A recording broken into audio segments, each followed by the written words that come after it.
Macon County Board of Commissioners to order. Due to the quantity of people here and capacity restrictions, we're going to be moving upstairs to the third floor, courtroom A. Mr. Manager? Yes, sir. Fourth floor, Mr. Chairman. Fourth floor, courtroom A. We recessed up there. Can we please post a note or somebody at the door to let people coming in late know that that's where we are? Yes, sir. I'll stay. False. All right, can I get a motion to recess upstairs, fourth floor, courtroom A? Got a motion by Commissioner Higdon, second by Commissioner Bill. Just for reference, real quick, our attorney, that's a good time to say it, nobody's in here. Our attorney suggested that we start raising our hands for video recording. All aye, rectify by saying aye. Just raise your hand. Thank you. All right, well, we're going to recess upstairs and we'll reconvene in about 5 minutes. What are we doing, folks? Will we be back?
I'll call our meeting back to order. First item is additions to the agenda.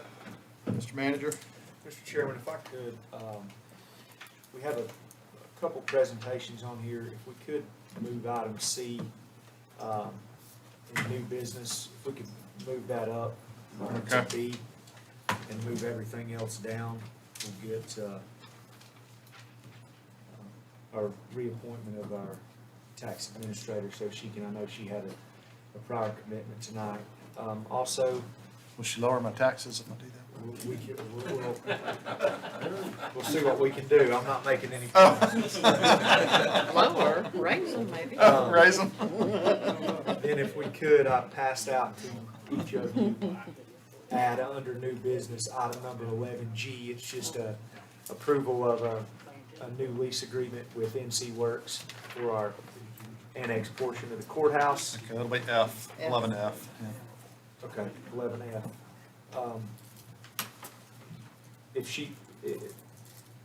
If we put the, okay, I got you.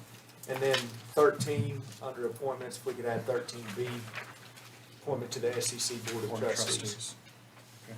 Lori, it looks like we have budget amendments 272 and 273, which will go to consent agenda. Yes, please, thank you.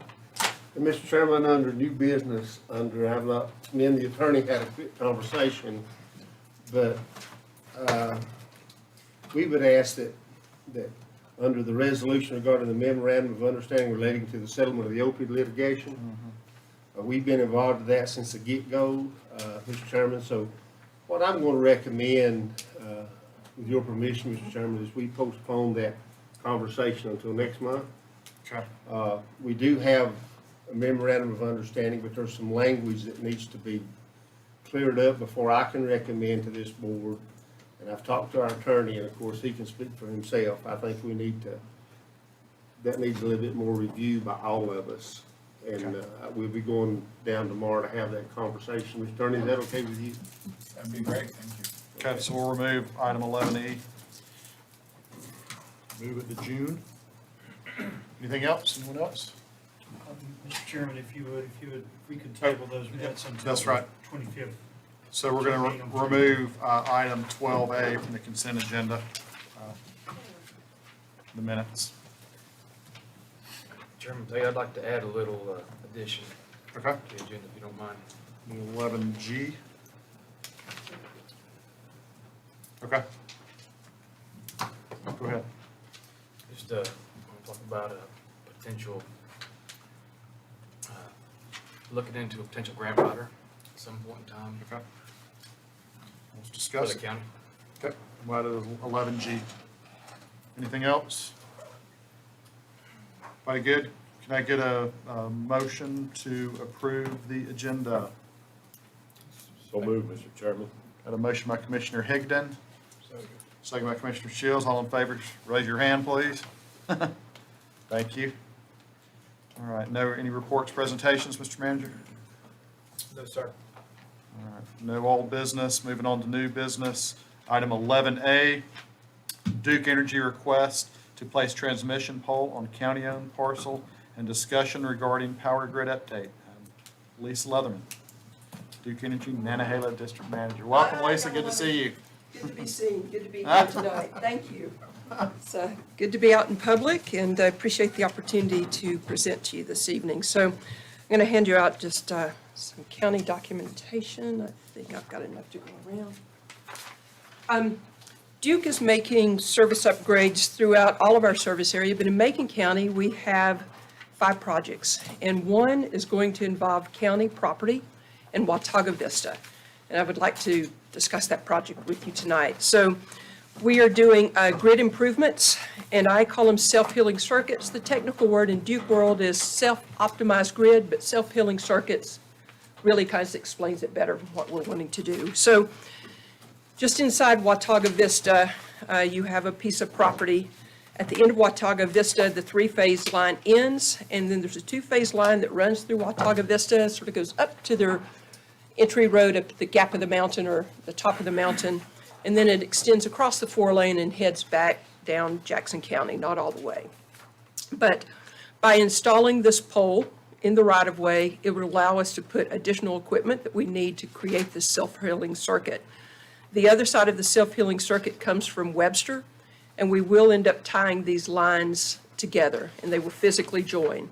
So along this line, and it comes out of East Franklin Substation. What's my best landmark for East Franklin Substation? Where, yes, or Drake's, then, yeah, somewhere in there. I'm trying to, who has the security system? I just lost his name. Smoky Mountain, thank you. That's the best landmark.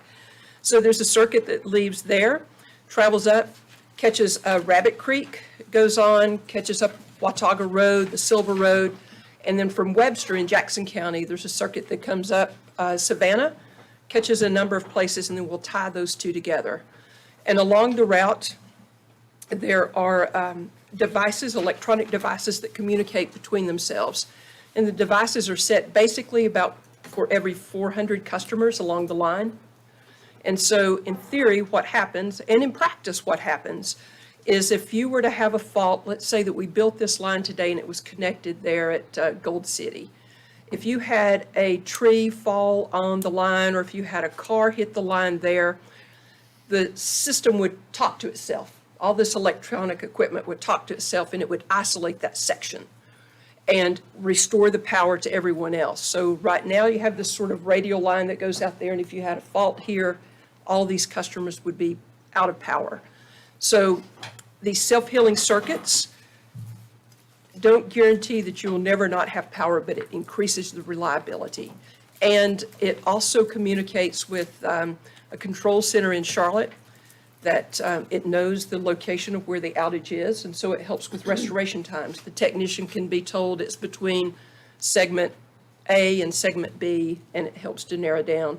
It increases restoration time and finding the problems along the line. So I wanted to bring this one to your attention in particular because there will be a pole set in line in the right-of-way on county property. But I also wanted to take the opportunity to talk about not only this self-healing circuit, but others that we have in development. And it may be easiest to tell you about the two self-healing circuits that we have working now. One goes from Depot Station, Substation near the Franklin Press Office to West Franklin near the Board of Education, and it covers all of town. And so it comes up Depot Street, up the hill, Town Hill, back around by Lazy Hiker, Old Murphy Road, and ends back there.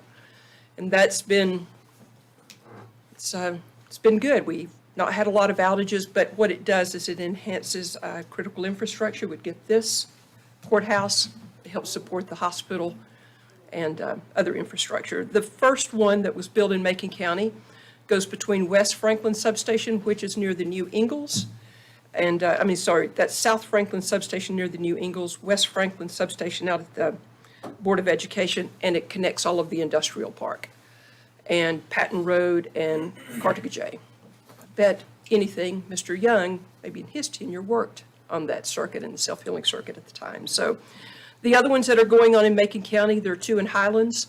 Highlands Substation, which is near Mirror Lake and Highlands Road, 64. That would go back down Hicks Road, tie back in to Short Off Substation near the Colasaja Club. That's great because that also increases the reliability of the hospital there. The other one would be a Short Off Substation, which is, again, Colasaja Club, going back into Cashers along 64.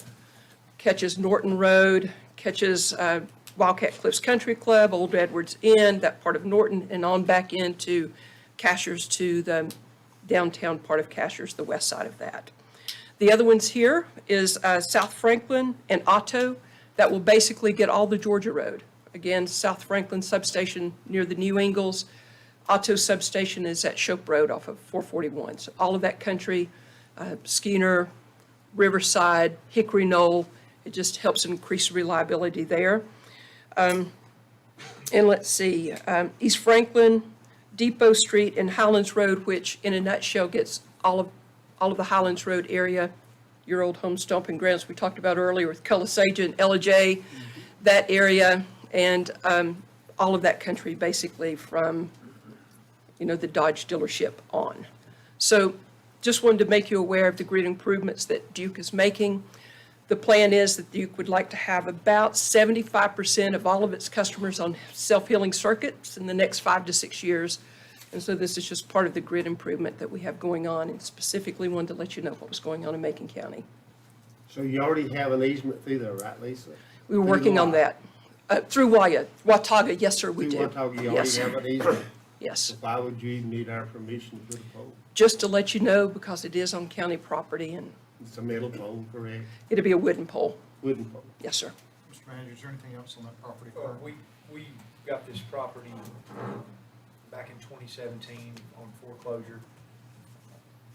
Chester and I went and looked at it at the time, and we both came to the conclusion that this is one of those pieces of property that its primary purpose is it holds the earth together.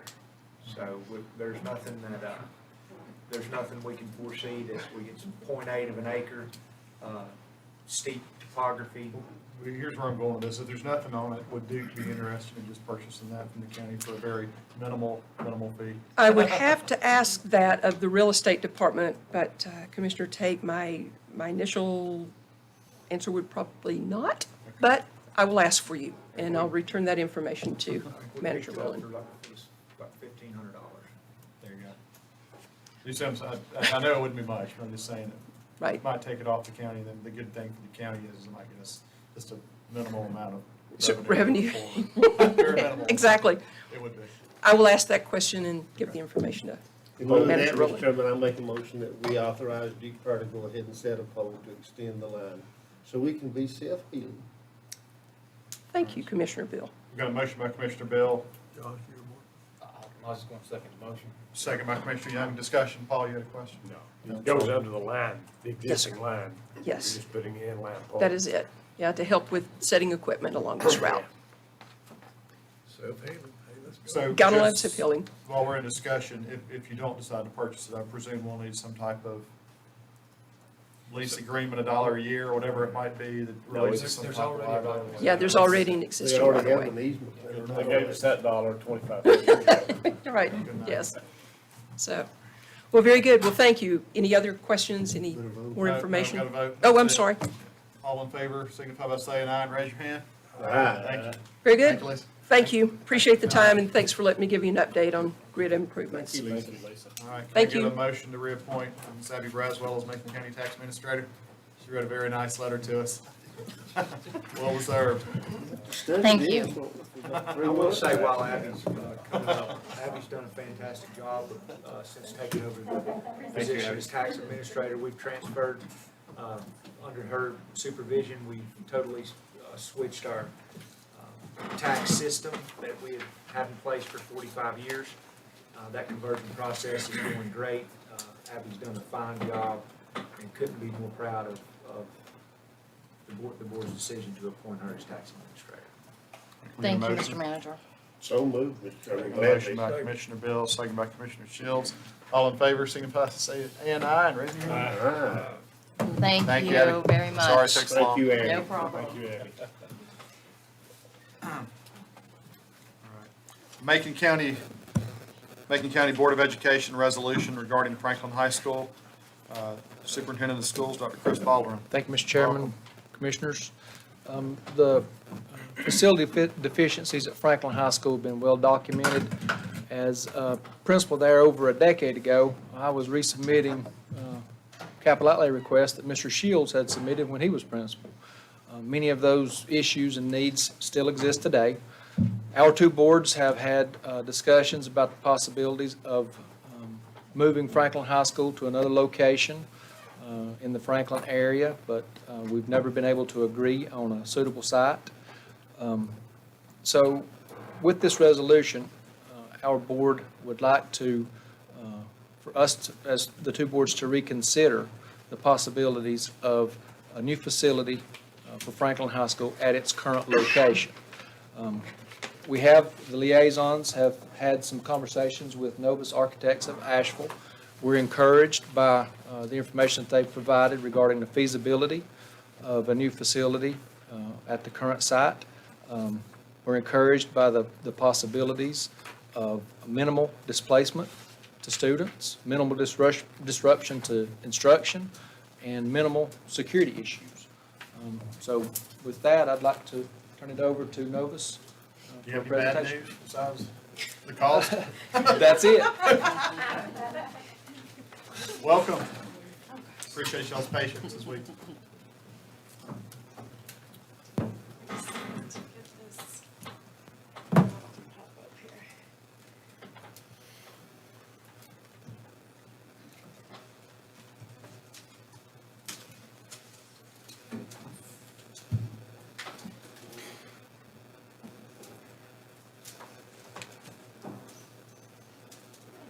Well, thank you so much for allowing us the opportunity on behalf of the school board to talk a little bit about the process that we've undertaken for the Franklin High School. We've been studying and working with some folks to kind of vet various options and come up with a proposal that we think is worth y'all's consideration with regards to replacing the facility at Franklin High School.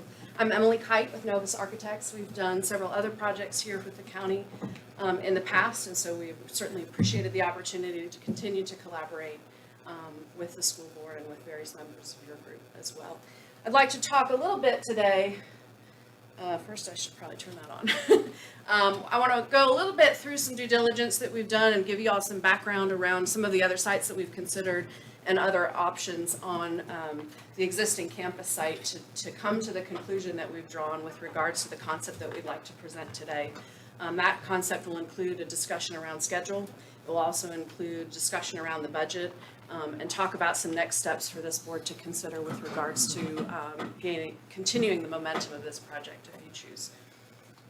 We've looked at various new sites. Y'all have been a part of that conversation throughout the last several years. There's various considerations with those sites with regards to topography, traffic, and access to the site, utility availability, stormwater management, environmental concerns around stream mitigation, archaeological surveys, and of course land acquisition costs. And those are all factors that we considered with various other new sites that have been available on the market over the years that are big enough to support high school activities. And with most of those sites came a lot of additional cost and a lot of additional challenges that didn't translate into better value in a building or more building or better quality building in terms of high school facility. And so we've pretty quickly ruled out most of those options. On the existing campus, we looked at various options that had varying degrees of topography challenges, operational interruptions and disruptions to normal school functions during construction.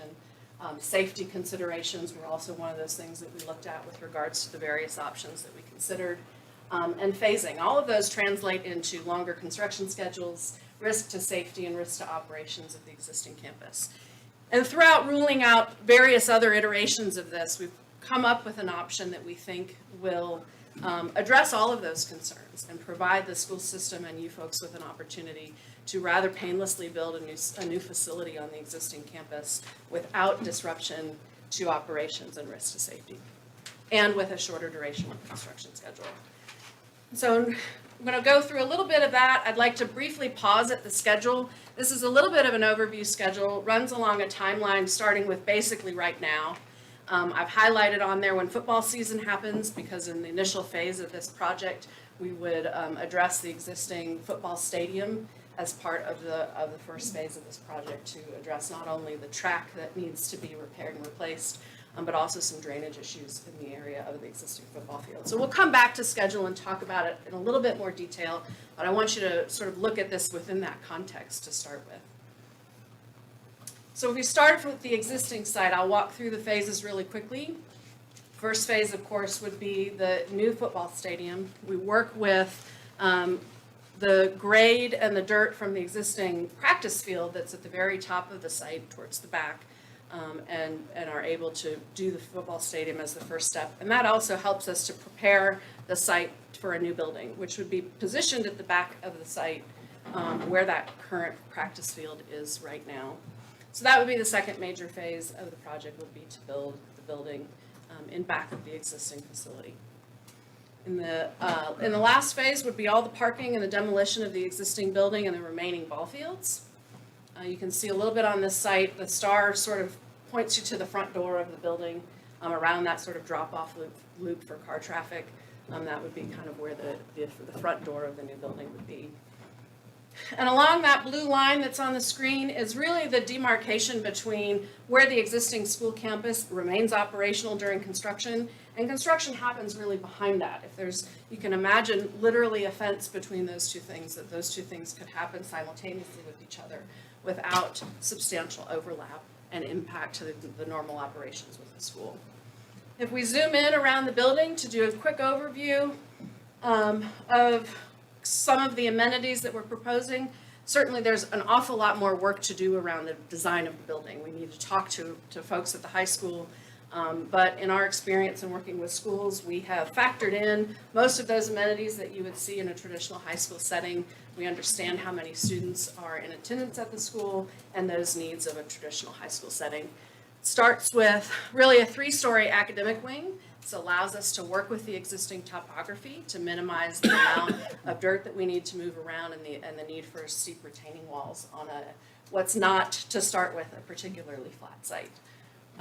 If we look in the back of the building, there is opportunity for arts education and an auditorium that could seat about 1,000 to 1,200 students.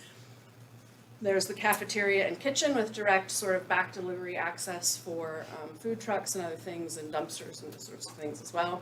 In the administration area would be located right by the front door, which I know safety and security has been a big priority for the school on the existing campus, and having admin located right at the front door is important. And of course, there's athletics in this particular concept. You have the added benefit of having a field house for your outdoor athletics that's connected up to your high school, that can share locker rooms and other support areas between not only the football stadium, but also those indoor sports, basketball and other things as well. So that's a little bit of a high-level view of how the building would be organized, but like I said, there's work to be done to really get to know the school folks and to understand exactly what those amenities need to be inside of those bigger kind of programmatic chunks. And that's the One of the things that jumped out at us initially is how much lower the football field is than the main body of the high school. It's about 30 feet difference. So there's a big opportunity there. The practice field is a large area and has a lot of dirt in it. And we've determined that we could take dirt from the practice field, bring it to the football field, and bring that difference in elevation down to about 15 to 20 feet quite easily. So that's about the depth of a story in a building, in a big building. We anticipated having the football field, the field house for just the football team, at grade on the football elevation, football field elevation. They would enter in at the 50-yard line through the stadium. The athletics for things like basketball and track and those things, their locker rooms could be upstairs directly above, and maybe even some sort of house for, or room for, like Bryson City's got, where they bring in their alumni, and you enter in from the stadium, from the school, and that alumni room from the top. So essentially, you never leave, as a student, you wouldn't be leaving, even under athletic conditions, the building per se. You're going to be inside of a building all the time, except if you're on the football field practicing. And it's a great safety issue. I can tell you, as architect here since 2007 in 2 schools and pretty much every other school that you have, that I have worried about the high school the most, because it's just a wide open campus. And they've, since a few years ago, the school board has taken a lot of steps to put in security measures and everything else, but it's an old campus with a lot of issues. We want you to be in a new contemporary building with none of those issues, with room to grow built in, with kids that don't have to put on a coat to change classes and go outside, with the latest and greatest in technology, air conditioning and heating systems, finishes that don't wear out and require constant maintenance. things like that.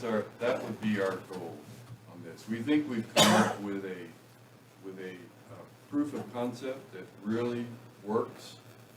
It takes the school and separates it from construction.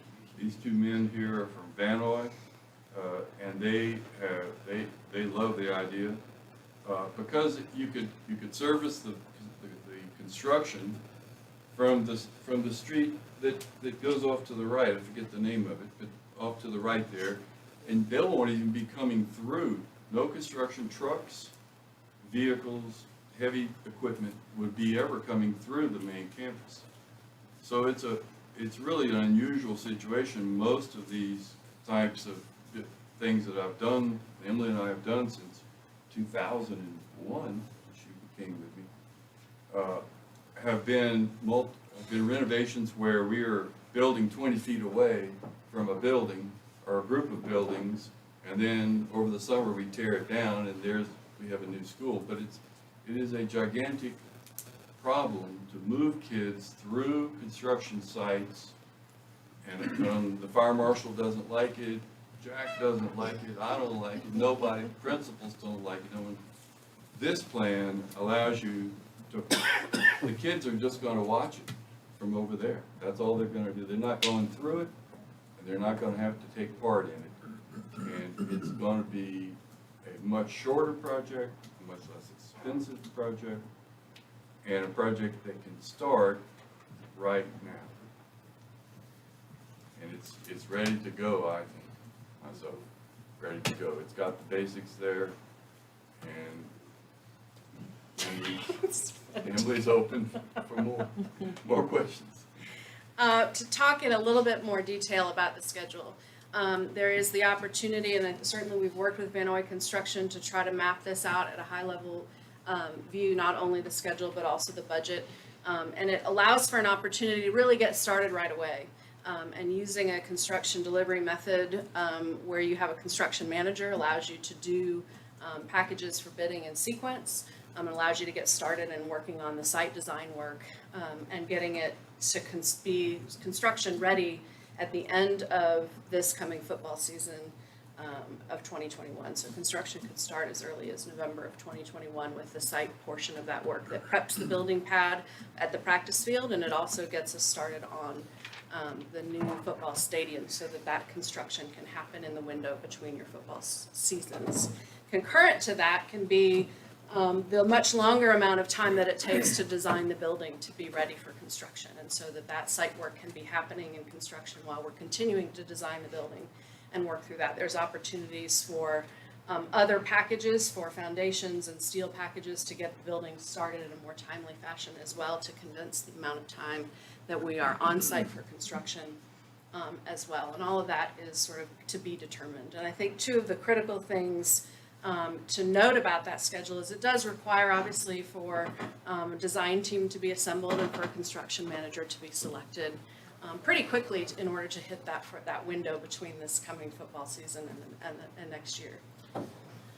Can I back up just a minute? Yes. I want to explain to these gentlemen kind of a little bit about what's going on and how we got here. So this is purely conceptual. Okay? Yes. They have volunteered their time. We have not exchanged any kind of money. They're here pretty much because we've worked together in the past, and myself and Mr. Shields, we had kind of sat down, we've explored a lot of different options. So I don't want you guys to feel like we're sitting here kind of saying, this time frame's kind of intimidating, especially with what's going on right now. So, we came to this point. That idea, what you saw was, again, conceptual, and before we move forward, there'll be a lot of new input and ideas and layout, and to make sure everything kind of fits. That's really not the design. That's not, that may be tweaked a whole lot, and a lot of it's going to boil down to cost. Mm-hmm.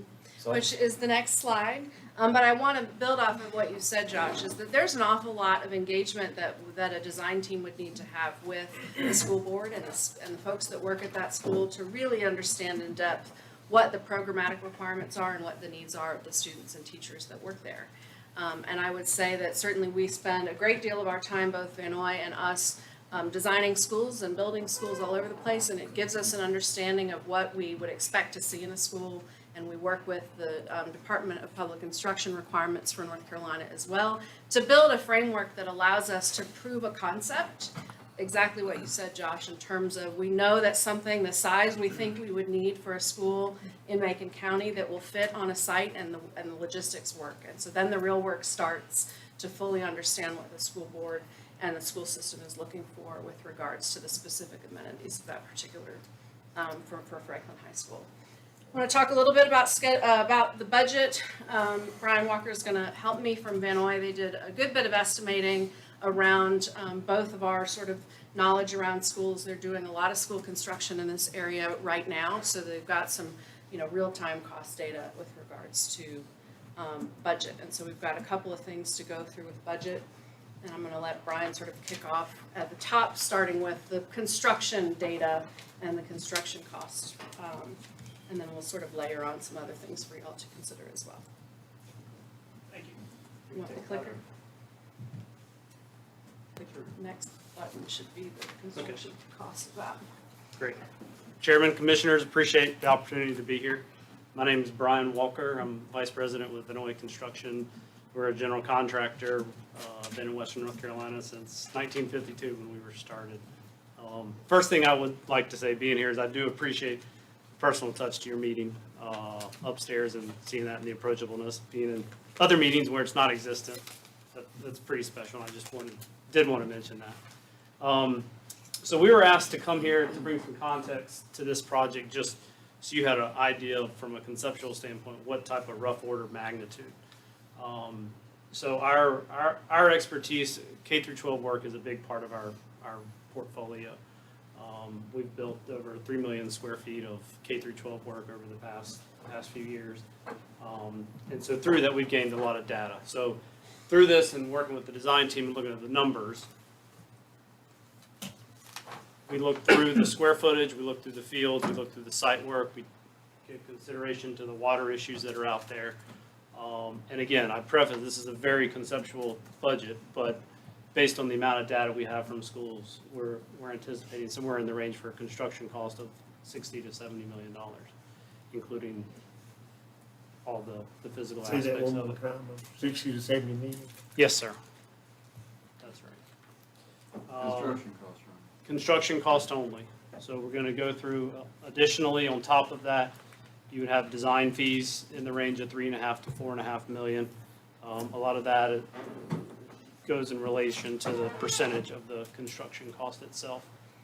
Another piece in there that we would recommend that Emily touched on briefly with the construction manager at risk delivery system is a pre-construction fee in there that we highly recommend. It pays for itself tenfold over, if not more, of getting involved early in the process and providing the contractor aspect point of view as you're going through the phasing, the construction, looking at the drawings and providing input with the design team. And then finally, you've got your owner cost, your soft costs there from a perspective of FF&E, your furniture, fixtures, your IT, as well as all the testing that goes along with it, things of that nature along those lines, as well as an owner contingency for things that may come up through the process. So that just, again, was asked to give just a context. I think that The magnitude. the total range for the entire thing, which would include the design costs and the owner costs, is in that $75 to $88 million range. That's presuming a building square footage of about 150 to 170,000 square feet, which is pretty typical for a school that serves this number of students. And so I think that some of the next steps for y'all to consider, obviously, design team selection. I may let Dr. Baldwin speak a little bit in more detail about the resolution. Deliberating around construction delivery. We've talked about the construction manager at risk delivery method, which includes support from your contractor during pre-construction and design to do cost estimating along the way and to work out site logistics and phasing, things like that. And I know that's something that's come to you in previous projects for y'all's consideration. And certainly we've had quite a bit of experience with that. Vanoy is an experienced construction manager as well if you have additional questions. Some of the more immediate things that should happen that would help with the due diligence about proving sort of a concept that we've developed is getting a site survey to understand where utilities are and to get more specific detail around topography, and also geotech testing up on that practice field and other areas where we plan to be building to confirm the soil conditions that the building will be sitting on. So that's the extent of our presentation, and we're certainly open to questions. Dr. Baldwin, if you've got more to add to that as well. In the initial demo, would you demo everything up to the gym and the gym and the old ag building? All that would go to initial, right on up? Just the ag building would be the only thing that's inside of the initial So construction. the gym, All of initially, that on would the remain. initial demo, the gym would stay. Yep, But I think the concept looked good. Yeah, it keeps everything, it eliminates the building phasing and the student moving and the modular classrooms that you would surely have to have. You would probably have to have at least 8 modular classrooms. You have to run sewer and water to them, you have to run electricity, communications, all that stuff, and they just go Now, away. Mike, when y'all looked at it, and Gary and Josh too, are we gonna be able to use any of the old drive-in property that we purchased? It falls off from the Yes. practice field and goes Yes. down to a The swamp. answer to your question is yes.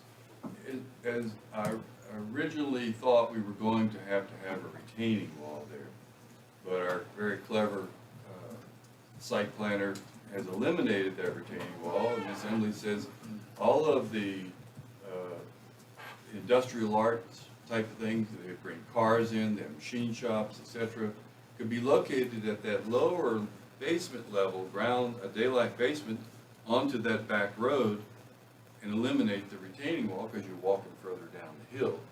And any excess dirt could be, which I don't know if we'll have much, but if any, could be trucked down on site into the bottom. I know there's some streams down there, but we could work with that and dispose of dirt there on that site. There's a reason they call it Frog Town. Yeah, I know. I think one of the It's a deep hole. One of the more compelling things about this concept, in contrast to other things that we explored, was the ability for us to use the dirt that's available on site without having any sort of imbalance there between what we needed to cut and what we needed to fill in other areas. And many of the other concepts that we looked at, both on this campus that were more heavily phased, and also the new sites that we looked at over the course of the last several years, all had an imbalance in that situation that translated to pretty substantial amount of moving dirt and a pretty substantial amount of costs that would have impacted your budget. Let me give you what substantial means. You're gonna have to remove about 400,000 yards of dirt at $15 a yard, $20 a yard. That's money you never see. It just goes and drives off, and you pay it, but you don't see it in your building, you don't see it, and it'd do a thing for you. 441 site that we looked at had just that. And that was after we used all the dirt we possibly could. They had 400,000 yards of dirt to haul off. And I don't know what you do with 400,000 yards of dirt, that's a lot of dirt. So we abandoned those kinds of sites. We had sites that had nice layouts, but were way out in the woods. You couldn't get there, you would have road improvements. So this is, out of all the things we've done, and over the past 5 years, looked at things on behalf of the board, that this is the best concept that I think we've come up with. Well, I think actually, I mean, we've always worked together well with the Board of Education, but it's really up to that board to select the site and the architect. And I think isn't that the way it goes, Chris? You all select it and we pay for it.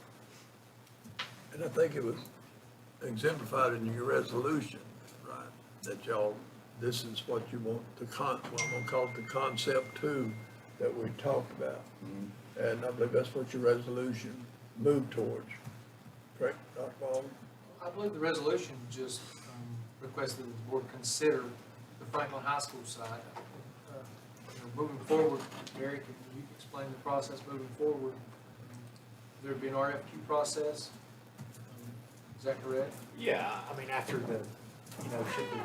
should the boards come to an agreement and decide to move forward with this project, I think it would, it would first take a vote of the board to move forward with the project and be willing to gain the revenue necessary. It's called raising taxes, wasn't said there. It's called, that's what it's called. To get the revenue necessary to fund the project. And then after that decision's made, I think then is when you move forward with the particulars of the project, such as selecting your, getting an RFQ process for the architect, going through that selection process and the design, and everything else. But that first step would be,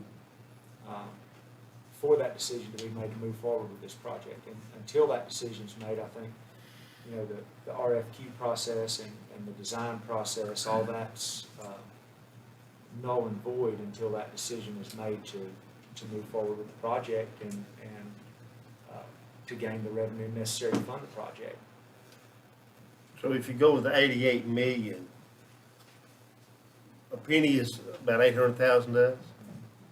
So if you go with 88 million, you're looking at more or less a nickel, 6 or 7. or a little bit more. We'd have to get the financial advisors Yeah, to run we'd our have to see. current debt load and what's coming off and, to kind of see. But if you just stick with that, you're somewhere around 5, 6, 7 cents. I think in the previous scenario we ran with the middle school renovation, I think we assumed and again, I'll have to double check this, it's been a while, but I believe we assumed a $70 million project cost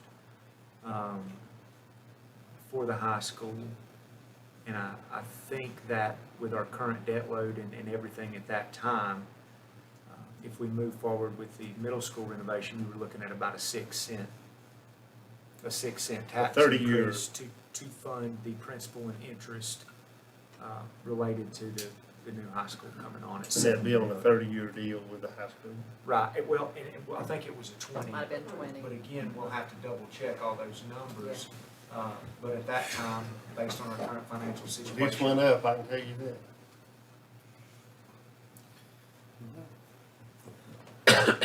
As a former principal of Franklin High School for 21 years, I'm invested, and I'd like to see this project move forward. It's going to cost some money.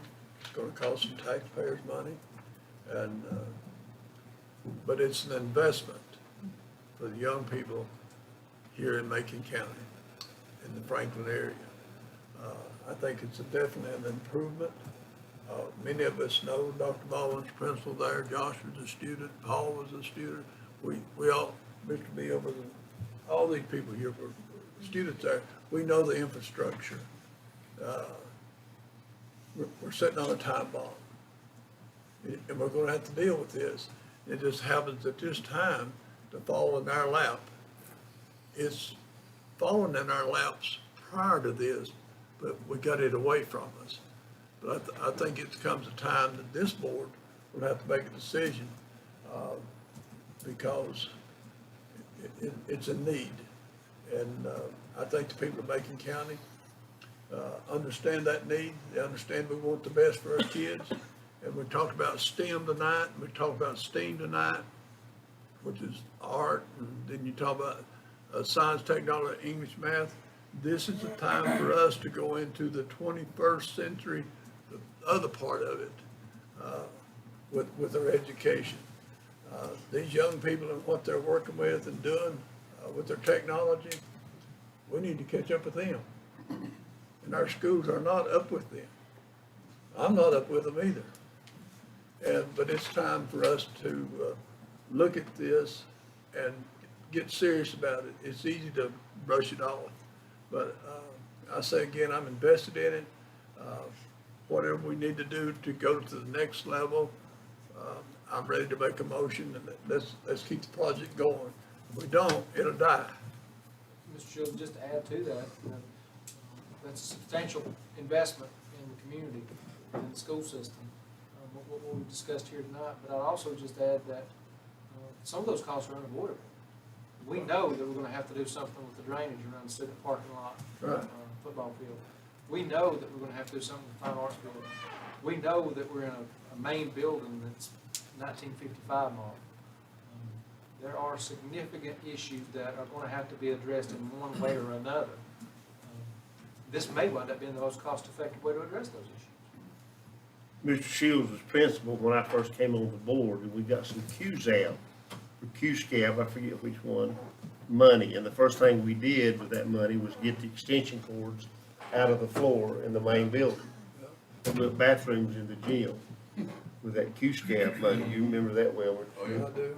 So there's no doubt, and having served as liaison for 15 years to the schools, I'm like Mr. Shields. You know, we've talked about it, we've kicked it down the road, we're gonna do this and gonna do that. But it's time that we got a good plan, we've got good people working on the plan. You know, I think the community, will some of them, will they support raising taxes? No, sir. But that's what you're elected for, is to make these decisions like this. And so I look forward to the next step, whatever that might be, Mr. Manager. Mr. Manager, may I say something? I can offer the board a safety net, so to speak. It's apparent that the field drainage and the natural turf and everything else that you've got there in that field is a hindrance. And you have a strong desire to get that fixed. Parking lot flooding, the drainage, all that. There's a natural line of demarcation, since we're not doing any kind of demolition on the existing school except for that small ag building. There's a natural line that goes between the football field and the building, as Emily had shown. You could not just do the football field and the parking lot, and if the world fell out from underneath you financially, then you could stop it at that. You haven't impacted the school at all, except you've given them a new football field, and you have to build a small ag building somehow. But Let me ask you a question about the drainage. Are we all in agreement you have to take that drainage to the river? Every time we've looked at it from, the only way you're gonna fix that is to take it to the river. We all agree that starts out there behind what is now the old library. Right. The senior services building. When it floods, that water comes through there. That pipe goes through the middle of the football field. right, Was out when we put it in. Goes all the way through behind the Franklin Press office. And then it backs up.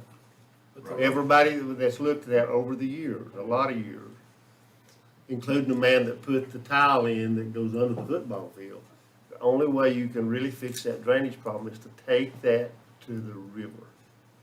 And, because anywhere you stop it, you're gonna have that same problem. It's gonna be backing up. That's the reason we have the sinkholes in the parking lot. one of the things to combat that, Ronnie, is large underground storage tanks, so that you have, when you have that heavy rainfall, 2-3 inches in an hour sometimes, it has a place to go and then be discharged into the waterway system at a rate that the waterway system can absorb. So it may not have to go all the way to the river if you do something like that, where you put in basically large pipes, and it just, the water comes in and it's stockpiled in there for a while, and it slowly comes in. And that's one way of not having to Just turn it keep into that in a mind. We will, thank you. Seen it too many times, all of us that you're at. Any comments, Paul, Josh?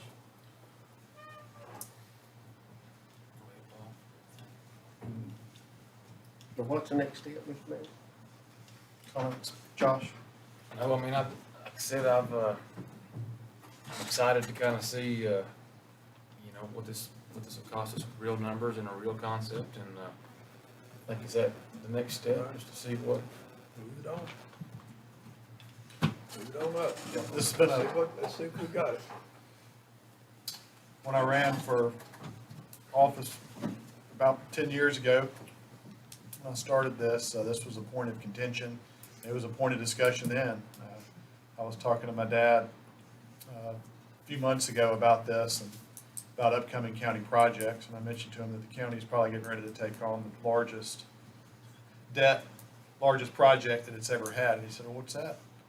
I said, the Franklin High School. And he goes, I don't know if they need one, do they? And I said, well, Dad, I said, I think that was still there when you were there. He goes, is that thing still there that you configured? It's like, it's the same one. He goes, yeah, they need a new one. So, I understand, and, this is probably not gonna be very political savvy of me, but it's honest. So I'll say it. I represent District 1 in this county. District 1, the district I represent, is gonna be about 50% of the tax base that's gonna pay for this. And those students, the majority of them in my district aren't gonna go to the school, so they're gonna be popular. But I'm ready to bite it off. I know it's needed, I know it's time to do it, and I'm ready to sell that in my district of why it is needed, so.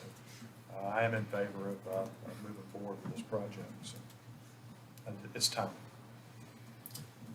Just a couple of comments is, we've 80 million, whatever it is, we gotta do some serious talking about this. We just financed the capital improvement plan for Macon County, space needs analysis for Macon County. We didn't include the Board of Education, their needs into our capital improvement plan, right? That was county needs only. That was county needs only. And we've got a prioritized list of some that are considered pressing projects that county needs. Now, right now, I think we're at 30, our debt load right now is about $33 million. 96% of that is educational debt. So there's 33 million. We throw another 70, 80 million, that's over $100 million. And I think there's some other projects. We started talking about school improvements when Josh came on board, and we were talking about a long-term plan. What are we, we're just did Macon Middle School, kind of on the spur of the moment thing. Now all of a sudden, bam, we're at building an $85 million high school, and I hear there's things we need to do to our elementary schools in the tune of $2 or $3 million. Well, wait a minute, let's get a grasp on this. What is our overall concept here on education? We're gonna be in a $100 million debt load for education. That completely eliminates any improvements to our capital improvement plan, in my assessment. I don't know. It's going to very well hinder it. So I think this concept, it was just mentioned one night in a closed session back here, let's build a new high school, and bam, we're on it now. We're ready to build a football season. Nah, not my vote. This thing has got to be careful. I want to know exactly what this is going to cost the taxpayers, because we got to sell this thing. This is not about 5 or 6 gentlemen here. This is about selling it to the Macon County residents. And with what's going on in Washington right now, we've heard talk tonight about some perilous times we're living in. We're certainly living in some, if this capital gains and our own corporations, corporate taxes, and the uncertainty from this clown show in Washington, D.C., we really need to be very careful.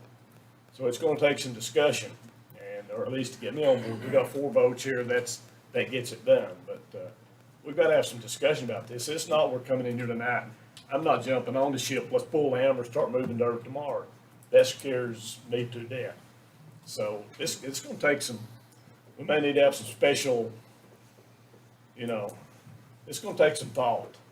What is our plan? Are we just going to completely revamp the whole educational capital improvement needs? This is big time, $80 million in uncertain times. I agree with Mr. Higdon there, but I guess I'm going to complete my 8 years in 22. You can only talk about something so long. You either need to do it or get off the pot. And that's just what you need to do. And if that causes and I agree with him that the public has to be in support of this. But we've done this so many times, we've never put it in the public lap. But it seems like now when you talk to people in the public, they're wanting to know what's the matter with us. Why aren't we moving with this? So, as an invested person at Franklin High School, and the young people here, you talk about total of Macon County got 4,500 students. And, but I think it's time to put the spotlight on Franklin High School. And let's upgrade it. Hopefully, we'll never, if that happens, we upgrade Franklin High School, many of us will never see another high school. Josh, you might. Well, if it's, you're looking at 50 years before you have another one. But I think that it's time to do something. I think the time I've been here, I'm worn out with it, of finding sites and going around and doing all this due diligence. Then we come up and we don't do anything. And I can respect what Mr. Higdon says, and I think it will take a lot of thought.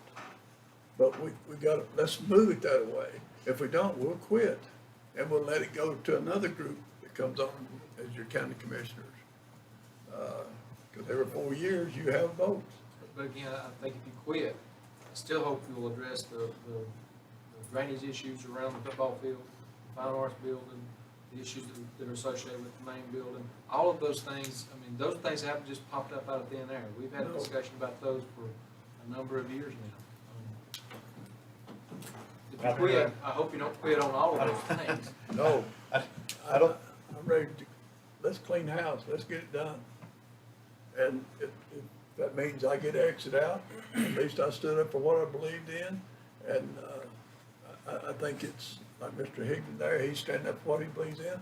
I think we should move forward, put a new facility there, and let's get into the 21st century, the last part of it. We got another 80 years in this, so let's get something for these young people there.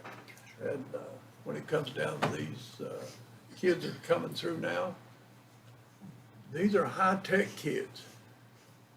And you talk about mental health, you talk about all this type of thing. We need to provide this for these young people. And it's not the time to go back. Paul, tell them I still enjoy you. But I definitely understand where Mr. Higdon's coming from, and we'll have to do some work, but we got to move forward. If we don't, we'll quit. Because it wears you out. This is the second or third time I've been on this. I was on the school board the first time as county commissioner, and here it is again, going back to the same properties and looked at the first time. Well, we go back to the time when we was gonna start at the front. Remember, Mike, we was gonna start at the front of the high school, demo the main building, and I guess we decided we was gonna put 58 trailers somewhere, I don't know. But this is a much Well, better that was plan. before I had any idea about touching the football fields. Because at that point, football fields were off limits, so to speak. So that's the only choice I had, but it was not the best choice. No. Concept 2 is a concept that we've had the opportunity to work with, look at. It's in your plan here. It definitely goes from east to west in your campus. It's less dysfunctional for everybody. You can still have your school, but at the same time, the kids can look out there and see, hey, something here is happening in a positive way. You gain parking, football games for students, in general. You gain better visibility to parking lots. Everybody's inside of one building.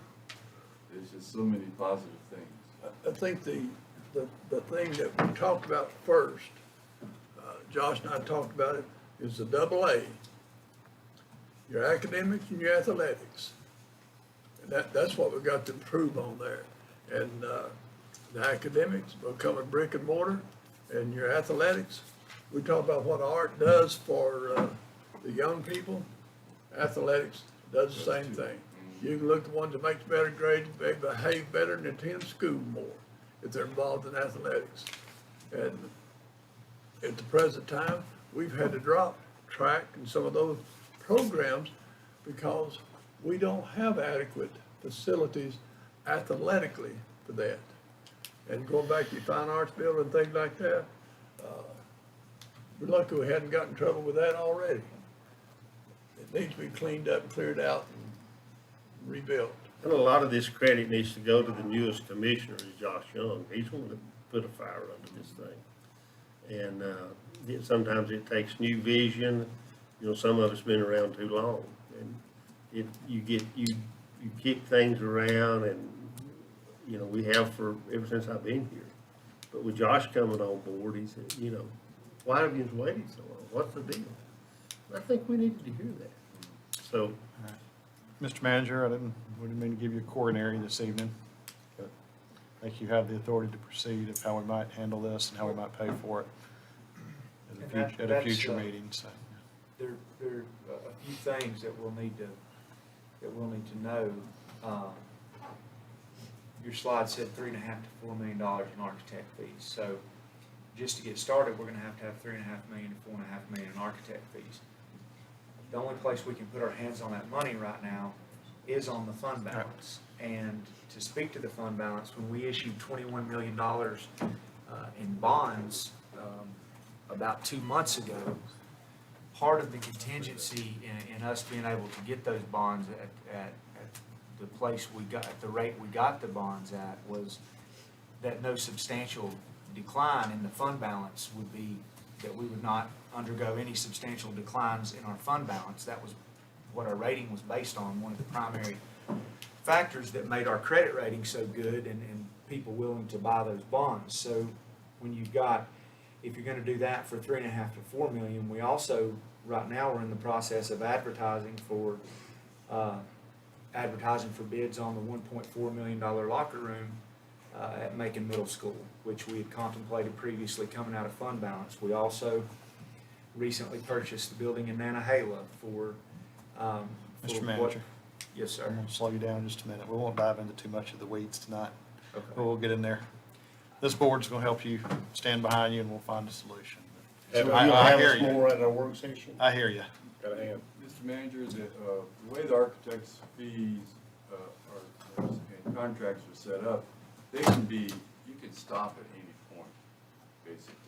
Right, but before we enter into that contract, we have to We have have the to money appropriate the money, appropriated yeah. to be able to cover the amount of that contract, regardless of where we stop at. If Right. the contract's for $4.5 million, that money's gotta be appropriated and set aside for that entire contract. I think, one suggestion, and I think it's alluded to in the resolution language, is, the idea of doing sort of a larger scale study that moves this concept or a concept forward with a design team that's under contract, but that there's a clear, place to stop and let y'all evaluate.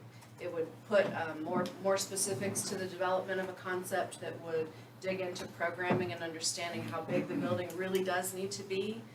Consultants are typically engaged for that, to do a more detailed site study and design work, as well as more detailed cost estimating. And it's an opportunity for you to get a closer look at a budget that gets to tighten up between 75 and $88 million, that would maybe allow you a better, more informed decision about tackling a much bigger So how do we project. proceed with that?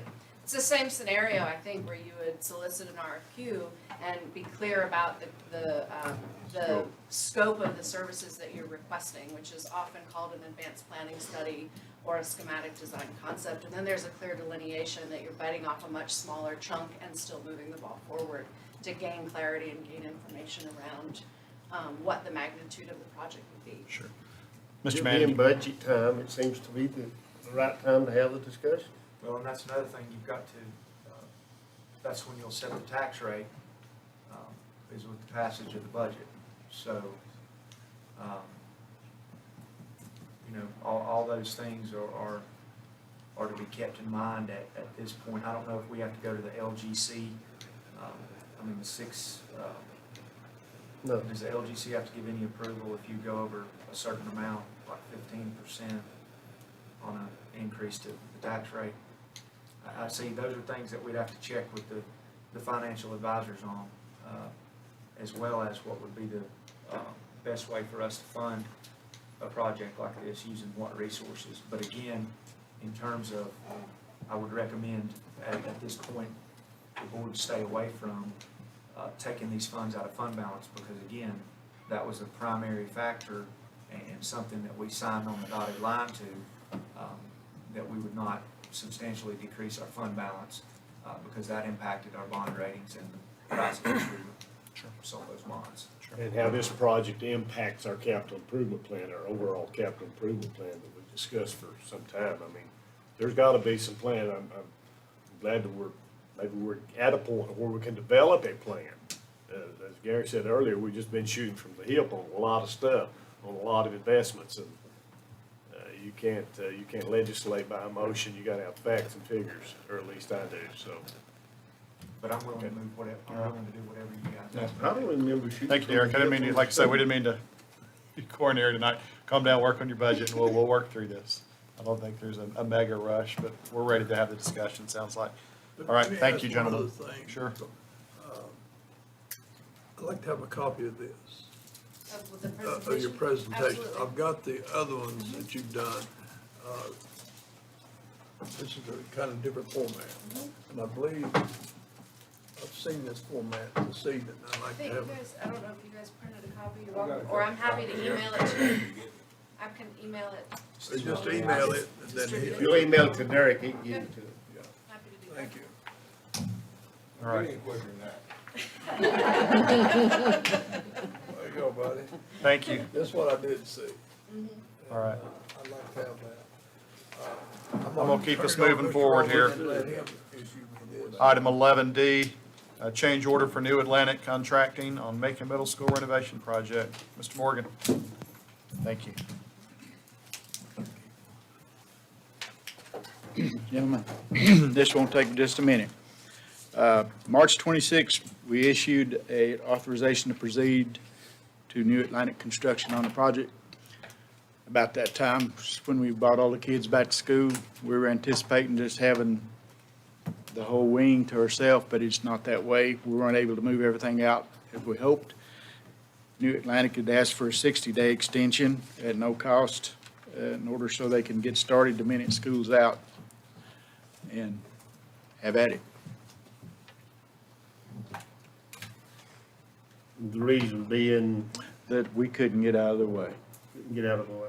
Well, we can motion to approve the 60-day extension. So, Got a motion by Commissioner Bill, second by Commissioner Shields. Any questions, discussion? All in favor signify by saying aye and raise your hand. Aye. Thank you, Jack. All right. Item 11F, approval of NC Works lease agreement. Mr. Manager? Yes, sir, Mr. Chairman. I passed you a copy out there. This is just an extension of the lease agreement that expired on March 31st. This we're not finished, I mean, the leaks not. March 31st of 2021. Of course, we lease space to the NC Works Career Center in our annex building. Attorney Ridenhour's reviewed this lease. It's nothing more than an extension of the current agreement we're under, extending it from the first day of April 2021 till the 31st day of March 2023. So it's Motion another approved. 2 years. Got a of lease motion by Commissioner Higdon, second by Commissioner Young. All in favor signify by saying aye and raise your hand. Aye. Aye. Mr. Manager, are there any more space left in that annex? We have one- Juvenile detention has asked for a space. We have a room over there that is currently vacant that we can definitely. I'll give you her contact information. We're getting ready to maybe have more room over there, so. Okay. We have storage needs. We really need that room. Consent of agenda. All right. Item 11G, grant writer. Commissioner Young. I'm gonna make this quick and just like Manager Probably Rowland, gonna pay for this school. we hope, just like Manager Rowland doesn't have enough to do already. I mean, a couple little birdies and myself, we've been, in conversation about grant writing. And I don't want the county to hire any more employees, but I'm just curious to know if we have anybody actually pursuing state, federal, and private grants. And I'd like to look into either a freelance or on a contractual basis. I printed off just a quick description here on the internet I wanted to share with you, but it says, local governments squeezed by higher operating costs and stagnant tax revenues are looking harder than ever at grants for money to plug budget gaps. Professional grant writers help local governments tap into the vast number of grants offered by federal agencies, state governments, and private foundations. Whether a community needs money to build affordable housing, buy a fire truck, hire a teacher, grant writers find opportunities and help local governments apply for funding. Many communities compete for grants, so writers need to present a compelling case about why one community merits funding more than another. Interviews with community residents and leaders provide insight into problems that grants could solve. Information from communities that have benefited from programs and services similar to those in a grant proposal offer evidence that the money will be used effectively. Grant writers can also research past proposals that have been accepted to understand what an agency or foundation expects in a proposal. So I just kind of wanted to maybe authorize our county manager to, see if we have anybody actively looking for grants, or maybe we could potentially I tell you what, we do have. acquire Josh. one, We've got certainly access to some good grant writers that can teach grant writing, actually the Southwest Commission. I mean, if we put it out there that we're looking for one, and again, I don't want to hire an employee that's paid on the hour. I want to hire somebody that's either on a commission basis or that gives an incentive. We, absolutely, and I'll be happy to do that, and I'll also put in Tommy Jenkins and talk with the Southwestern Commission there about any opportunities they might have. Fair enough. Thank you, sir. Anything else? We are having a meeting, a housing meeting, you heard Mr. Young mention that, we were successful in a grant like Josh was talking about, $750,000. But we are in competition, for that money, and we're going to have a meeting next Tuesday, to try to come up with why we get a good chunk of that money. And so, Josh is right, that all come through grant writing. So, you have the Dogwood Foundation now, who you gotta have a good grant writer and know what you're doing. The Cherokee Reservation Foundation, anything to do with the Eastern Band. So there's some opportunities there, but Josh is exactly right. If you don't know how to word and put it together, you won't get looked at. All right, can I get a motion to approve the consent agenda with the removal of the March 9th meeting minutes and the addition of amendments 272 and 273? Got a motion by Commissioner Young, second by Commissioner Shields. All in favor, raise your hand. Aye. Appointments, I don't see the jury committee, I don't have it in my packet. Who is that? Who would that be? You found out today, that would be a reappointment of Sarah Waldrop to the jury commission. Can we get a Motion to approve. motion by Commissioner Bill, second by Commissioner Shields. All in favor? Aye. SCC Board of Trustees is Jeff Clower. We get a motion. Make a motion. Motion by Commissioner Young, Second. second by Commissioner Shields. All in favor? Aye. I don't think there's a reason for a closed session, to my knowledge. I'd like to ask one more question. Sure. While y'all are here. When can we go to the realtors that we've been in contact with and say, your property that you've shown us, things like that? I asked that question one time before. When can we go back and say, look, party's over. Thank you for your help, but we've moved on. Because I met one tonight in the parking lot, and I didn't feel comfortable saying which way we're going. So when can I talk to the two realtors and say, look, we moved on. You do whatever you want to do with your property. We're no longer involved in it. When does that I think happen? we just keep our powder dry until we make a decision, until this board votes, and along with the school board, they have to pass a resolution that this is the site they want, right, Mr. Mayor?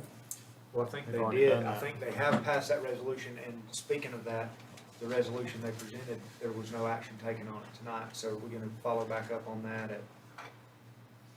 We don't have to pass it, do we? I think you can take it under advisement. Taken under advisement, right. We're under no formal, nothing with realtors on it, we're just. We're not under, Well, No, we made contact with them, I made contact with them, I don't know if Josh had, I just need to tell them that we moved on. I don't want them to keep holding property, thinking we may be interested. Oh, the realtors won't. They'll sell that baby, somebody comes along, believe me. They'll sell it. We have no obligation. As architects, we didn't see anything that didn't have a real high price tag and just land movement and improvements. I mean, very high price tags. After they watch Bobby's show tonight, they'll probably understand that, I think. So if I tell a realtor or two realtors that we've moved away from their property and we're looking at concept two, is that true or false? That's true based upon the night and by the Board of The, Education. the information we have now is certainly Okay. true. That's what I need to do. I need to, All right, can I get a motion to recess until Tuesday, May 25th at 6 PM, right here in this boardroom on the third floor of the Macon County Courthouse? The only question, 5 Mr. West Chairman, Main we've Street. always done that budget, had a lot more time than at 6 o'clock in the evening. Do we still want, are we gonna bring whoever's at fire departments, et cetera, EMS, et cetera? I think you'll schedule the meetings at That'll that be meeting. work sessions, yeah. So we'll schedule after After that, so, that, It'll be the initial You're just presentation. presenting the budget, That's just his right? initial Just presenting. presentation, yeah. okay, We'll schedule work sessions. okay, thank you. So moved. We've got motion to recess until Tuesday, May So moved, Mr. 25th, Chairman. 6 PM. Motion by Commissioner Higgins, second by Commissioner Bill, all in favor? Raise your Aye. hand. Thank you. Thank you, guys. Thank you all for your efforts tonight. Thank you for your patience. We appreciate being called. I wasn't expecting words, really. That's good though.